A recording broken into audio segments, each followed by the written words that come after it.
দেখো সবাই, আজকের ভিডিওটা আমি ছাদ বাগান দিয়ে শুরু করছি। দেখো, আমার বাবুকে স্কুল পাঠিয়ে দিয়ে ছাদ বাগানে চলে এলাম সার জল নিয়ে।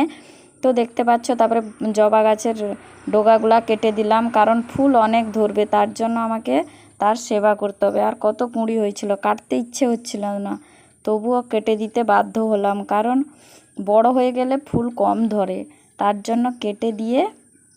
আর টপে তো বেশি বড় গাছ ধরবে না, তার জন্য কেটে দিয়ে মাটিগুলোকে খুশিয়ে সার দেব তাতে।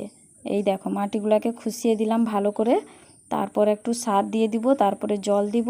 তারপরে 1 মাসের মধ্যে দেখবে কত সুন্দর সুন্দর পাতা হয়েছে, আর ফুলের কুঁড়িও অনেক এসছে, সেটা তোমাদেরকে দেখাবো। আজকে সার দিয়ে দিলাম, আর সারটা জল হয়ে গেছে, পলিথিনে ছিল তো বুঝতে পারিনি জল হয়ে গেছে, তাই সেই সারগুলোকে তো আর কৌটায় ঢুকানো যাবে না, তাই পলিথিনেই আছে, ওইটাকে শেষ করতে হবে। তাই ওইটা সার দিয়ে জল দিয়ে দিলাম, আর 1 মাস পরে তোমাদেরকে দেখাবো কেমন হয়েছে।